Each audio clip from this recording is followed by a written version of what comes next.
Halo teman-teman semuanya, semoga tetap sehat ya. Selamat datang di channel YouTube saya.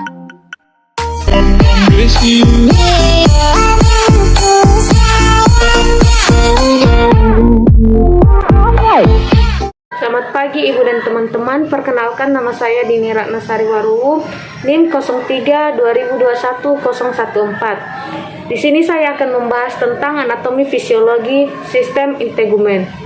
Di mana integumen ini berasal dari bahasa Latin yaitu integumen yang berarti penutup. Sistem integumen ini merupakan sistem organ yang paling luas dan terdiri atas kulit serta aksesoris lainnya, termasuk kuku, rambut, kelenjar keringat, dan sebasous serta reseptor saraf khusus untuk stimulasi perubahan lingkungan internal dan eksternal.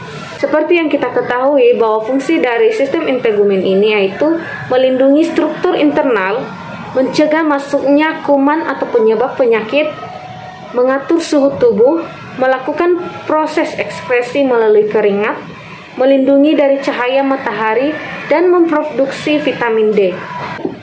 Baiklah teman-teman, dapat kita ketahui bahwa kulit adalah organ tubuh terbesar yang menutupi seluruh permukaannya, di mana kulit berfungsi sebagai pelindung tubuh dari cedera dan patogen. Kulit ini juga mengatur suhu tubuh, mengendalikan kehilangan cairan yang tak terasa, serta menyimpan vitamin D, lemak, dan air. Terdapat beberapa lapisan pada kulit, yaitu kulit terdiri dari lapisan pertama, yaitu epidermis. Dapat kita lihat di mana lapisan epidermis ini yaitu dari sini sampai ke sini. Inilah yang disebut dengan lapisan epidermis atau lapisan pertama. Kedua yaitu lapisan dermis. Dari sini ke sini sampai di sini. Inilah yang disebut dengan lapisan dermis. Dan lapisan yang terakhir yaitu lapisan hipodermis. Dari sini ke sini. Inilah yang disebut dengan lapisan hipodermis atau lapisan ketiga. Baik teman-teman, mari kita bahas satu persatu. Lapisan epidermis ini merupakan lapisan terluar pada kulit. Dan terdapat 4 jenis sel, yaitu keratinosit yang berfungsi memproduksi keratinin, yaitu protein yang memberi kekuatan, fleksibilitas, dan anti air. Yang berkaitan dengan indera sentuhan. Yang berfungsi untuk memproduksi melanin, yaitu pigmen gelap yang memberikan warna pada kulit dan melindungi kulit dari radiasi. Yang ketiga yaitu Merkel. Dan keempat yaitu Langerhans, di mana Langerhans ini membantu sistem kekebalan tubuh. Nah, pada lapisan epidermis ini juga terdiri atas beberapa lapisan. Yang pertama yaitu lapisan stratum corneum. Dapat kita lihat bahwa lapisan stratum corneum ini yaitu lapisan paling atas yang terdiri atas lapisan tanduk atau keratinasi yang efektif untuk pencegahan penguapan air dari lapisan kulit, dari lapisan dalam kulit. Inilah bagian lapisan atas, itu disebut dengan lapisan stratum corneum. Lapisan kedua yaitu stratum lucidum, di mana dapat terlihat di sini. Inilah yang disebut dengan lapisan stratum lucidum, di mana stratum lucidum ini merupakan lapisan pelindung yang mencegah kulit dari kerusakan sinar ultraviolet. Dan lapisan ketiga yaitu lapisan granulosum. Di sini, di bagian sini,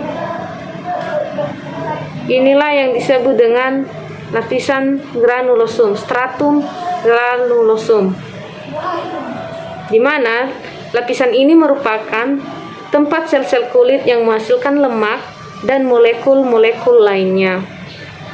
Juga lapisan ini juga berfungsi menghalangi masuknya benda asing dan bahan kimia ke dalam tubuh.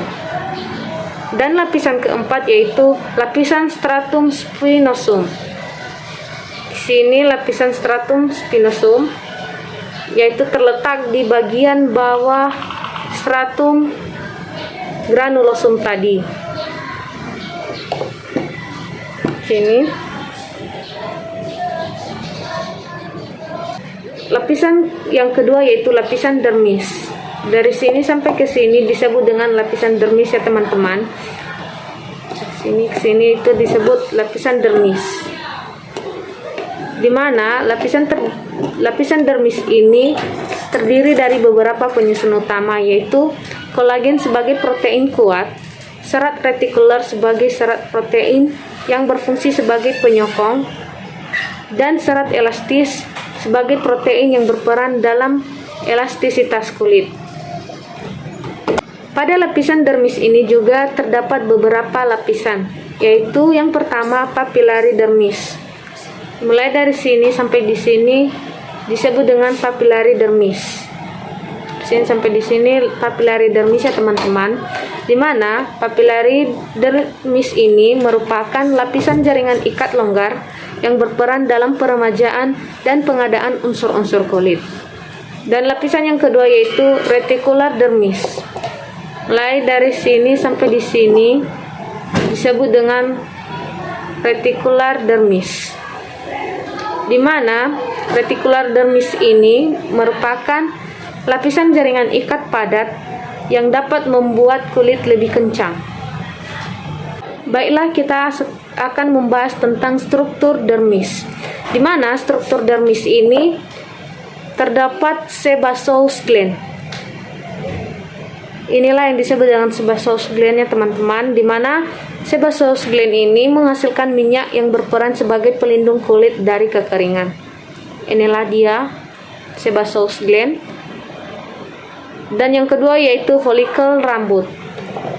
Ini dia folikel rambut ya teman-teman, di mana folikel rambut ini merupakan tempat membelahnya sel-sel rambut. Yang ketiga yaitu nerve. Di mana nerve ini merupakan saraf-saraf penerima rangsangan sentuhan yang akan dikirimkan ke otak. Di mana terdapat ujung saraf yang peka terhadap tekanan, serabut saraf pembungkus dasar rambut yang terangsang jika rambut tersentuh, ujung saraf bebas yang peka terhadap rasa nyeri, dan terdapat reseptor-reseptor dingin. Yang disebut dengan ujung saraf yang peka terhadap tekanan, inilah dia teman-teman, ujung saraf yang peka terhadap tekanan. Dan terdapat serabut saraf. Inilah teman-teman yang disebut dengan serabut saraf pembungkus dasar rambut yang terangsang jika rambut tersentuh. Nah dia teman-teman, serabut sarafnya.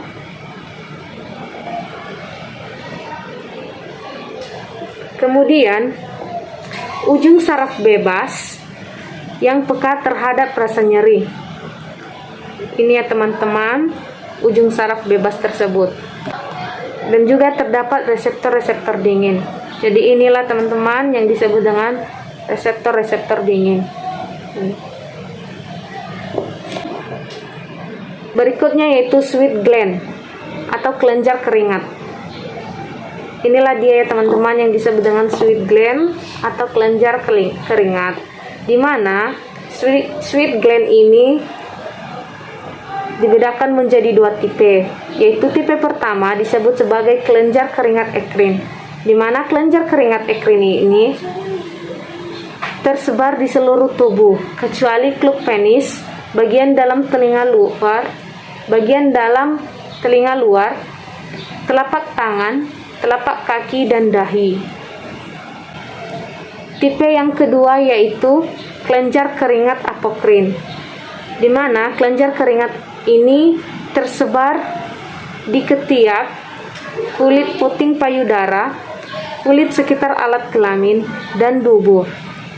Jadi inilah yang disebut dengan kelenjar keringat ya teman-teman, ini kelenjar keringat atau sweat gland. Baiklah, sekarang kita masuk pada lapisan hipodermis. Di mana lapisan hipodermis ini dapat kita lihat mulai dari sini Sampai di sini ya teman-teman. Di mana lapisan hipodermis ini merupakan lapisan bawah kulit facial superficialis yang terdiri dari jaringan pengikat longgar, jaringan lemak, pembuluh darah dan limfa, serta saraf-saraf. Jadi inilah teman-teman yang disebut dengan hipodermis atau lapisan kulit atau biasa disebut dengan facial superficialis, di mana di dalam jaringan hipodermis ini juga terdapat jaringan pengikat longgar, jaringan lemak, pembuluh darah, dan limfa serta saraf-saraf. Juga di dalam hipodermis ini terdapat sekumpulan lobus lemak yang merata pada hipodermis ini. Inilah yang bagian yang berwarna orange ini ke kuning-kuningan. Inilah yang disebut dengan lobus lemak, di mana lobus lemak ini membentuk bantalan-bantalan lemak atau panniculus adiposus. Jadi inilah yang disebut dengan bantalan-bantalan lemak tersebut. Nah, inilah dia teman-teman. Yang bagian oranye-oranye ini disebut dengan bantalan lemak atau panniculus adiposus. Dan di lapisan hipodermis ini juga terdapat anyaman pembuluh vena dan arteri. Di lapisan hipodermis ini juga terdapat anyaman pembuluh vena dan arteri, anyaman saraf yang berjalan sejajar dengan permukaan kulit bawah dermis. Fungsi jaringan ini sebagai penahan terhadap benturan organ tubuh bagian dalam, memberi bentuk padat tubuh, mempertahankan suhu, dan sebagai tempat penyimpanan cadangan makanan. Jadi inilah tadi teman-teman yang disebut dengan lapisan hipodermis.